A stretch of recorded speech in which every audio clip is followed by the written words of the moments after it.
ராமுவோட மனசு சுத்தமானது. பேராசையும் இல்ல, ஆர்ப்பாட்டமும் இல்ல. சின்ன லோட்டா நிறைச்சது. எல்லாரோட பசிய போக்குற அன்னத்தை பசியோட இருக்கிறவங்களுக்கு வச்சிருந்தாங்க. எல்லாருக்கும் மறிச்சு துணையா. பேராசை பிடிச்சவன் கேட்டான் தங்கம். அவனுக்கு கிடைச்சது சேரு. பாடத்தை கத்து கொடுக்குது இந்த அழகான கதை. நல்ல மனசுடையவங்க கிட்ட கடவுள் என்னைக்கும் நிரந்தரமா இருப்பாரு. ராமு தன்னோட அம்மா கூட ஒரு சின்ன வீட்டு வாசல்ல உட்கார்ந்திருந்தான். வாசல் என்னமோ சின்னதாவும் ஒரு மாதிரியாவும் இருந்தது. பாதி அணிஞ்சிருந்த அடுப்பு தான் இருக்கு. அப்புறம் மூலையில சில மண் பானைகள் இருந்தது. ராமு தன்னுடைய கையில கோதுமை பறிக்கைகள எண்ணிக்கிட்டு இருந்தான். அப்புறம் மெல்லமா பெருமூச்சு விட்டான். அப்பதான் போலா உள்ள வந்தான். அவனோட கையில ஒரு சின்ன முள்ளங்கி இருக்கு. அத அவன் எப்படி பிடிச்சிருந்தான்னா, ஏதோ புதையல் கிடைச்ச மாதிரி கொண்டு வந்தான். அவன் நினைச்சான் இது மூலமா அவங்களோட பசி கொஞ்சமாவது குறையும்னு. ராமு சந்தோஷமா இருக்கிற மாதிரி முயற்சி பண்ணான். ஆனா நிலைமை அவ்வளவு சுலபம் இல்ல. கிராமத்துல வேலை கிடைக்கிறது குறைஞ்சு போச்சு. அப்படியே வேலை கிடைச்சாலும் அவங்களுக்கான கூலி சீக்கிரமா கிடைக்கிறது இல்ல. கடனும் அதிகமாக்கிட்டே போகுது. அங்க சேட்டு தன்ராஜோட மிரட்டலும் பாவம் அவங்க தலையை சுத்திக்கிட்டு இருந்தது. அவர் என்ன சொன்னாருன்னா, ராமுவால அவரோட கடனை அடைக்க முடியலன்னா வீட்டை விட்டு வெளியே அனுப்பிடுவேன்னு சொன்னாரு. ராமு கண்ணா, நீ காலையில இருந்து எதுவும் சாப்பிடல வேற. எவ்வளவு நாளைக்கு தான்ப்பா இப்படி வெறும் வயித்தோட இருக்க முடியும்? அம்மா, முதல்ல நீங்க சாப்பிடுங்க. அப்புறமா நான் ஏதாவது ஏற்பாடு பண்ணிக்கிறேன். பாருங்க, இன்னைக்கு ராஜ பரிவார சாப்பாடு. பாதி முள்ளங்கி உங்களுக்கு, பாதி முள்ளங்கி எனக்கு. அப்பதான் திடீர்னு சேட்டு தன்ராஜ் கல்லு முனிமை கூட்டிக்கிட்டு ராமுவோட வீட்டு வாசலுக்கு வந்து சேர்ந்தாரு. கல்லுவோட கையில ஒரு தடியா கணக்கு புத்தகம் இருக்கு. அப்புறம் அவனுடைய முகத்துல ஒரு லேசான சிரிப்பும் தெரிஞ்சது. சேட்டு தன்ராஜ் உள்ள காலடி எப்படி எடுத்து வச்சாருன்னா அந்த மண்ணும் அவருக்கு சொந்தம் போல. அவர் அந்த குடிசைய நாலாபுறமும் சுத்தி பார்த்தாரு. அவரோட பார்வையில திமிரும் தெரிஞ்சது. அப்புறம் ஒரு விசித்திரமான சந்தோஷமும் இருந்தது. ஏதோ அடுத்தவங்களோட பயத்தை பார்க்கும்போது அவருக்கு சந்தோஷமா இருக்கிற மாதிரி.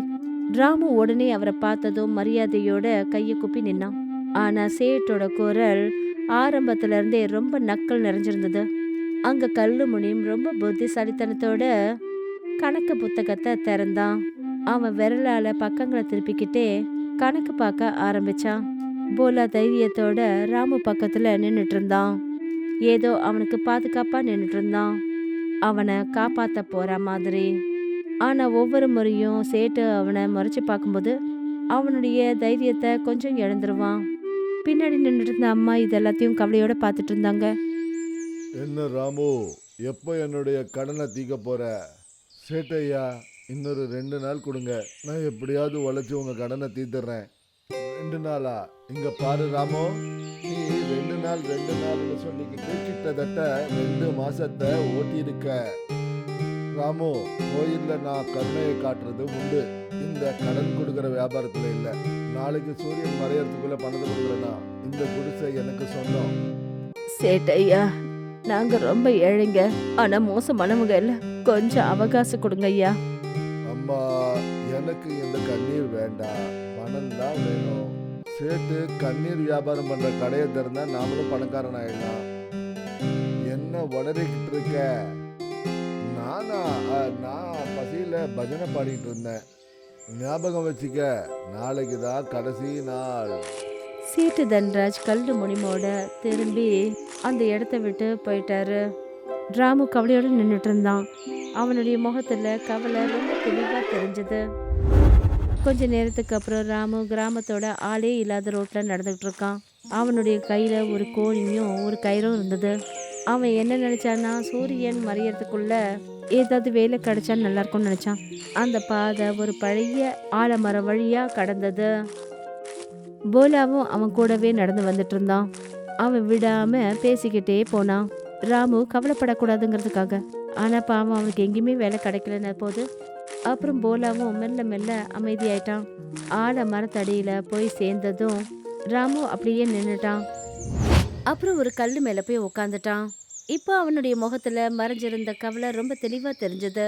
போலா மறுபடியும் அவனுக்கு தைரியத்தை கொடுக்கறதுக்கு முயற்சி பண்ணான். ஆனா இந்த தடவை அவனுடைய வார்த்தைகள் கூட ராமுவோட மனச லேசாக்கல. போலா, நான் யாருக்கு கெடுதல் செஞ்சேன்? இது வரைக்கும் யாருக்கும் எந்த கெடுதலும் செய்யல. ஆனா பாவம் எங்க அம்மா ஏன் இப்படி கஷ்டப்படணும்? அட மேல இருக்கிற கடவுள் சில நேரங்களில் லேட்டா தான் கேட்பாரு. ஆனா நிச்சயமா கேட்பாரு. அப்படி அவர் காதுல விழுதுன்னா ஏன் இன்னும் அமைதியா இருக்காரு? ஒருவேளை இப்படி இருக்கலாம். நீ ரொம்ப மெதுவா பேசுற போல இருக்கு. கொஞ்சம் சத்தமா தான் கேட்டு பாரேன். ஒரே ஒரு வாய்ப்பு கொடுங்க. நான் கடினமா உழைக்கிறேன். ஆனா எங்க அம்மாவுடைய குடிசையை பறிச்சிடாதீங்க. அப்பதான் காற்று வீசுச்சு. அப்புறம் அரச மரத்துல இருந்து வித்தியாசமான சத்தம் கேட்டுச்சு. அதை கேட்டதும் ராமுவும் போலாவும் அதிர்ச்சி அடைஞ்சாங்க. அப்பதான் அந்த மரத்துக்கிட்ட ஒரு மர்மமான சாது பாபா கண்ணுக்கு தெரிஞ்சாரு. அவரோட கண்கள் அமைதியா இருந்தது. தாடி நீளமா இருக்கு. அப்புறம் அவரோட ஸ்வபாவம் ரொம்ப அமைதியா இருக்காம இருக்கு. அவரோட கையில ஒரு பழைய பித்தளை லோட்டா இருந்தது. அது கொஞ்சம் உடைஞ்சு போய் தூசி படிஞ்சு இருந்தது. பார்க்கறதுக்கு ரொம்ப சாதாரணமா இருந்தது. ராமுவும் போலாவும் ஒருத்தர் அதிர்ந்து போய் பார்த்தாங்க. போலா ஏதோ மெல்லமா சொல்ல வந்தான். ஆனாலும் அவனோட முணமுணுப்பு கூட ரொம்ப தெளிவா கேட்க ஆரம்பிச்சது. சாது பாபா ரொம்ப அமைதியா ராமுவை பார்க்க ஆரம்பிச்சாரு. அப்புறம் அவன்கிட்ட தண்ணி கேட்டாரு. ராமு கொஞ்சம் தடுமாறினான். ஏன்னா பாவம் அவன் கையில எதுவுமே இல்லை. ஆனாலும் அவன் பக்கத்துல இருந்த குளத்துக்கிட்ட ஓடினான். அந்த லோட்டால சுத்தமான தண்ணீரை எடுத்தான். அப்புறம் அதை தன்னோட கையில பாதுகாத்து அவர்கிட்ட கொண்டு வந்து கொடுத்தான். சாது பாபா சிரிச்சாரு. அவருக்கு தண்ணியை விட அதிகமா ராமு அந்த தண்ணீரை கொண்டு வந்த பாவனை அவருக்கு ரொம்ப சந்தோஷத்தை கொடுத்தது. உன்னுடைய கை வெறும் கையா இருக்கு. ஆனா உன்னுடைய மனசு நிறைஞ்சிருக்கு. பாபா, ஒரு ஏழை மனுஷங்கிட்ட இதயம் தவிர வேற என்னதான் இருக்கும்? ஆனா சில நேரத்துல அதுதான் பெரிய பொக்கிஷமா இருக்கும். சாது பாபா அந்த லோட்டாவை எடுத்தாரு. அப்புறம் அத ராமு கையில ஒப்படைச்சாரு. இத வச்சுக்க. இது ஆனா பாபா, இத நான் எப்படி வாங்கிக்க முடியும்? இது சாதாரண லோட்டா இல்ல. இது நல்லவங்களுக்கு மட்டும்தான் துணையா இருக்கும். அவங்க மனசுல பேராசை இருக்கக்கூடாது. சேவை மனப்பான்மை இருக்கணும். இத தண்ணீரால நிற. அப்புறம் தேவைப்பட்ட சமயத்துல பிரார்த்தனையோட இத பயன்படுத்து. பாபா, இதுல இருந்து தங்கம் வருங்களா?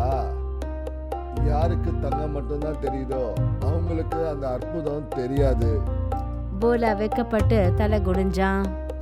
ஆனா ராமு ரொம்ப ஆர்வத்தோட அந்த லோட்டாவை கையிலேயே பிடிச்சு வச்சிருந்தான்.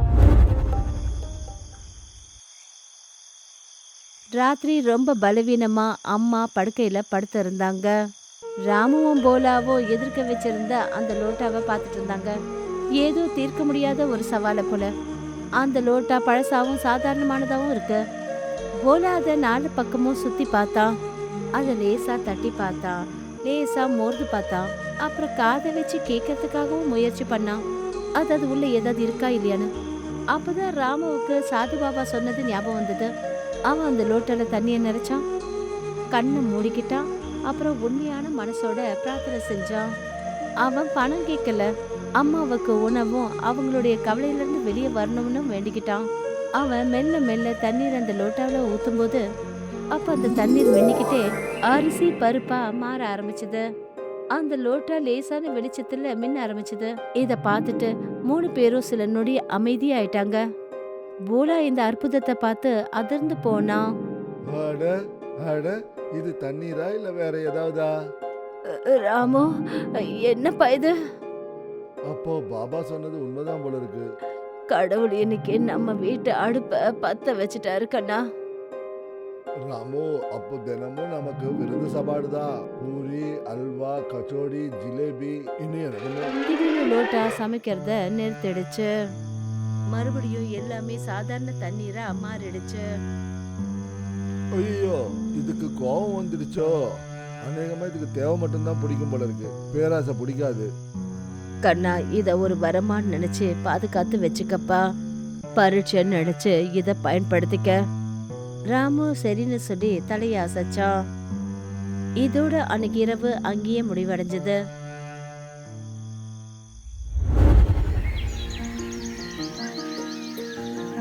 மறுநாள் பொழுது ஒரு புது சக்தியோட பிறந்தது.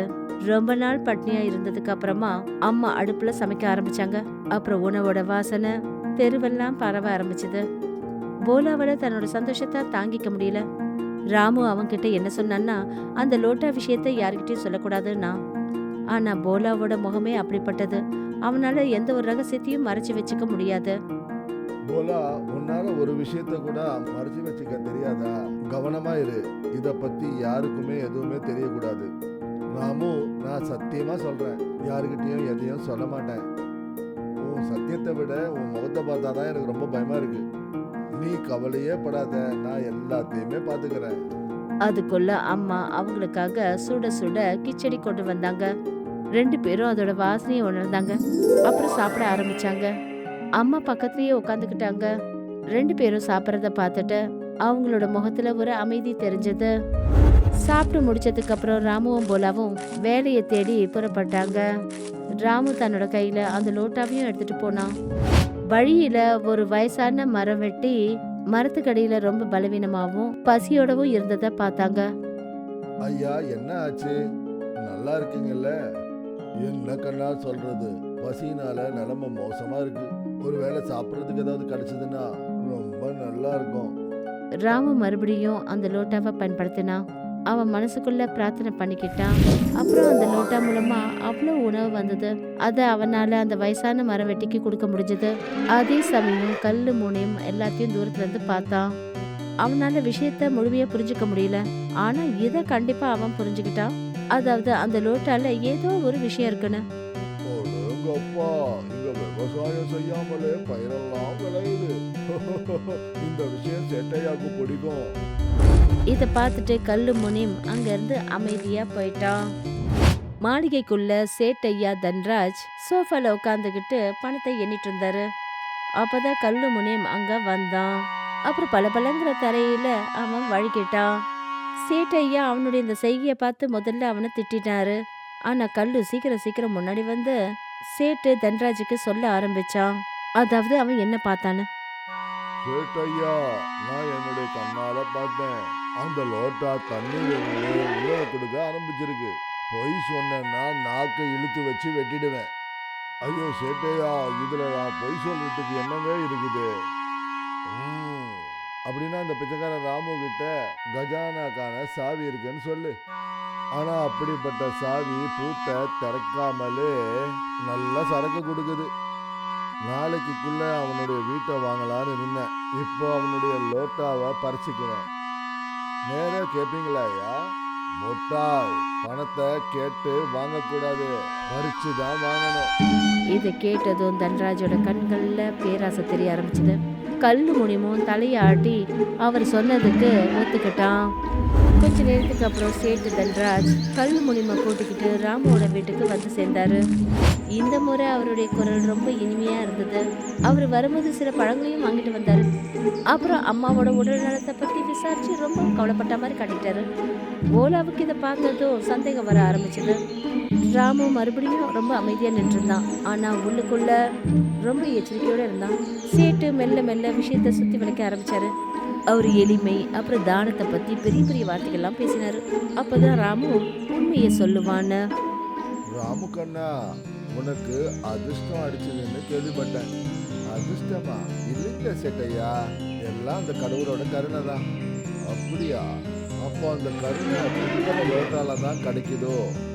இதை கேட்டதும் அப்படியே ராமு அதிர்ச்சி அடைஞ்சான். பாத்தீங்களா, முகம் எல்லாத்தையுமே சொல்லிடுச்சு. உங்களோட முகம் கூட தான் நிறைய விஷயங்களை சொல்லுது. ஒழுங்கா சொல்லிடு, அந்த லோட்டா எங்க இருக்கு? அது எனக்கு கிடைச்ச சொத்து. கடங்காரங்கிட்ட எந்த சொத்தும் இருக்க கூடாது. கல்லு, வீட்டை சோதனை போடு. அதுக்குள்ள போலாவும் அம்மாவும் முன்னாடி வந்துட்டாங்க. இல்ல, எங்க வீட்டு மேல யாரும் கை வைக்க கூடாது. போதும், ரொம்ப அவமானங்களை நாங்க தாங்கிக்கிட்டோம். உழைச்சி என் கடனை தீர்ப்பேனே தவிர பயந்து போய் வாழ மாட்டேன். யாரும் என் வீட்டு பொருள் மேல கைய வைக்க கூடாது. தன்ராஜ் நின்னுட்டாரு. அப்புறம் ராமுவை நோக்கி பார்த்தாரு. இப்ப ராமுவோட கண்ணுல தைரியம் தெளிவா தெரிஞ்சது. இத பார்த்துட்டு தன்ராஜ் ஒரு அடி பின்னாடி விலகினாரு. சரி ராமு, ஆனா ஞாபகம் வச்சுக்க, இன்னும் இந்த விளையாட்டு முடியல. தன்ராஜ் கல்லு முனிமை கூட்டிக்கிட்டு அங்கிருந்து புறப்பட்டு போனாரு. ராத்திரி ராமு அந்த லோட்டாவை ரொம்ப பாதுகாப்பா ஒரு பழைய அரிசி பானைக்குள்ள மறைச்சு வச்சாரு. போலா காவல் காக்கணும்னு சொல்லி பிடிவாதம் பிடிச்சான். ஆனா இந்த வேலைக்கு அவனுக்கு கொஞ்சம் கூட தகுதி கிடையாது. கவலைப்படாத ராமு, ஒருவேளை இன்னைக்கு ராத்திரி திருட வந்தான்னு வச்சுக்கயேன். ராமு சரின்னு சொல்லி தலைய அசைச்சான். அப்புறம் அங்கேருந்து போயிட்டான். போலா கையில கம்போட ரொம்ப கவனமா இருக்கிறதுக்கான முயற்சியை பண்ணான். ஆனா சின்ன சின்ன சத்தத்துக்கு கூட அதிர்ச்சி அடைஞ்சான்.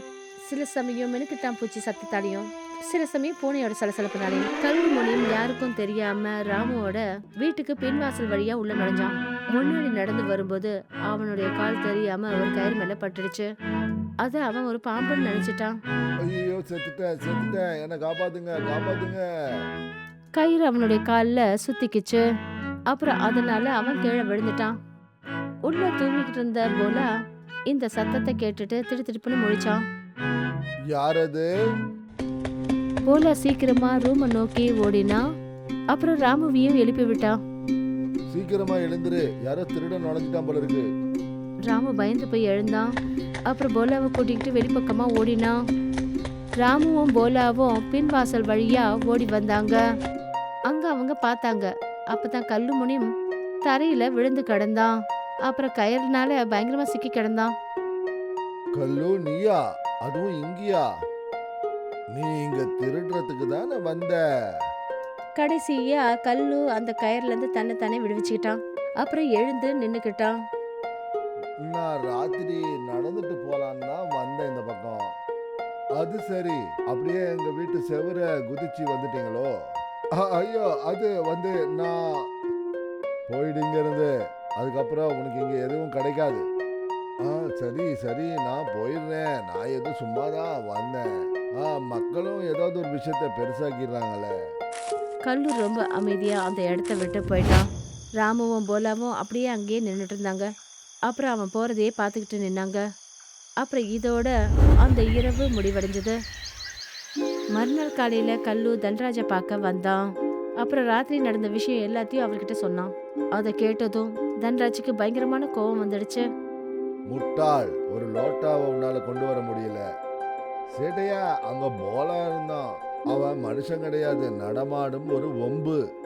தன்ராஜ் சீக்கிரமா தன்னைத்தானே சமாளிச்சுக்கிட்டாரு. அவருக்கு புரிஞ்சிடுச்சு திருட்டு வேலைக்கு ஆகாதுன்னு. ஆனா தந்திரமா ஒர்க் அவுட் பண்ணலான்னு நினைச்சாரு. இப்ப கேளு, கிராமம் முழுக்க ஒரு விஷயம் பரவணும். ராமு மாய மந்திரம் பண்றான்னு மக்கள் பயப்படுவாங்க, கேள்வியே கேட்பாங்க. அப்புறம் அவனே லோட்டாவை கொண்டு வருவான். அடேங்கப்பா சேட்டையா, உங்க புத்தி பாம்பை விட ரொம்ப ஷார்ப்பா இருக்கு. பேசுறத குறைச்சி பேசிட்டு வேலை அதிகமா செய். கல்லு சரின்னு சொல்லி தலையை அசைச்சான். அப்புறம் அங்கிருந்து போயிட்டான். தன்ராஜோட முகத்துல ஒரு தந்திரமான சிரிப்பு தெரிஞ்சது. கொஞ்ச நாளைக்கு அப்புறம் இந்த விஷயம் கிராமத்துல பரவுச்சு. கிராமத்தோட டீ கடையில மக்கள் கூட்டம் நின்னுட்டு இருந்தது. ராமு மாயத்தந்திரம் பண்றாங்கிற வதந்திய பத்தி அங்க இருக்கிறவங்க எல்லாம் பேசிட்டு இருந்தாங்க. அப்புறம் சூழல் கொஞ்சம் பதட்டமா இருந்தது. இதுக்கிடையில தன்ராஜ் அங்க வந்தாரு. அப்புறம் அவருக்கு பின்னாடியே கல்லுவும் வந்துட்டான். கிராமத்து ஜனங்களே, எனக்கு எல்லாருடைய பாதுகாப்பும் தேவை. ராமு வீட்டுல ஏதோ ஒரு அதிசயமான பொருள் மறைஞ்சிருக்கு. நான் என்னுடைய கண்ணால பார்த்தேன். தண்ணீர்ல சமையல் உருவாகுச்சு. இதுக்கிடையில ராமு போலா அம்மாவும் வந்தாங்க. அப்பதான் போலா முன்னாடி வந்து இடையில பேச ஆரம்பிச்சான். அப்போ நீ இதையும் பார்த்துருக்கணுமே, உணவு பசியோட இருக்கிறவங்களுக்கு கொடுத்தது. ஏன் அவருக்கு ஏதாவது ஒன்று ஆயிடுச்சா? ராமு, உண்மை என்னப்பா? உண்மை என்னன்னா, அந்த கடவுள் எங்களுக்கு உதவி செஞ்சிருக்காரு. நான் யாருக்கும் எந்த கெடுதலும் செய்யல. அப்புறம் எல்லார் முன்னாடியும் காட்டில. ராமு போலாவை பார்த்துட்டு சரின்னு சொல்லி தலையசைச்சான். அப்படி இது வரோம்னா இதை சேவைக்காக தான் பயன்படுத்தணும், கேலி கூத்து பண்ணுறதுக்கு இல்லை. போலா டீ கடை பாத்திரத்துல இருந்து அந்த லோட்டால தண்ணியை நிறைச்சான். ராமு அந்த லோட்டாவை எடுத்தான், கண்ணை மூடிக்கிட்டான். அப்புறம் பிரார்த்தனை பண்ண ஆரம்பிச்சான். கொஞ்ச நேரத்துல அந்த லோட்டால இருந்த தண்ணீர் அரிசி பருக்கைகளா மாறுச்சு. இத பார்த்துட்டு அங்க இருந்த கிராமத்து ஜனங்கள்லாம் அதிர்ந்து போயிட்டாங்க. அட, இது உண்மையிலேயே ஒரு பெரிய அற்புதம். சொன்னேன்ல, நம்ம ராமு மாய வித்தைகள் பண்ணலன்னு. அவன் சுத்தமான மனசுடையவன். தன்ராஜ் இதெல்லாம் பார்த்துக்கிட்டாரு. அவரோட மனசுல பேராசை இன்னும் அதிகமாயிடுச்சு. கூட்டத்தோட ஆச்சரியம் மெல்ல மெல்ல ராமு மேல மரியாதையா மாறத பார்த்ததும் அவரால ஜீர்ணிச்சுக்க முடியல. திடீர்னு தன்ராஜ் ராமு கையில இருந்த அந்த லோட்டாவை பறிச்சுக்கிட்டாரு. இத பார்த்துட்டு கிராமத்து ஜனங்க அதிர்ச்சி அடைஞ்சாங்க. இப்படிப்பட்ட ஒரு சக்தி ஏழை ஆளுகிட்ட இருக்கவே கூடாது. இத சரியான முறையில பாதுகாக்கிறவங்க கிட்ட தான் இது இருந்து ஆகணும். இந்த லோட்டா எனக்கு சொந்தமானது. நான் இதுகிட்ட தங்கத்தை கேட்கறேன், வைரத்தை கேட்கறேன், முத்துக்களை கேட்கறேன். லோட்டா அப்படியே அமைதியா இருந்தது. சேட்டு மறுபடியும் முயற்சி பண்ணாரு. இந்த முறை இன்னும் அதிகமான பேராசைகளோட. ஆனா பணம் காசு இடத்துல அந்த லோட்டால இருந்து கரும்பு சேறு வெளியே வந்து நேரா அவருடைய உடை மேலேயும் முகத்து மேலேயும் அடிச்சது. இத பார்த்துட்டு கிராமத்து ஜனங்க சிரிக்க ஆரம்பிச்சாங்க.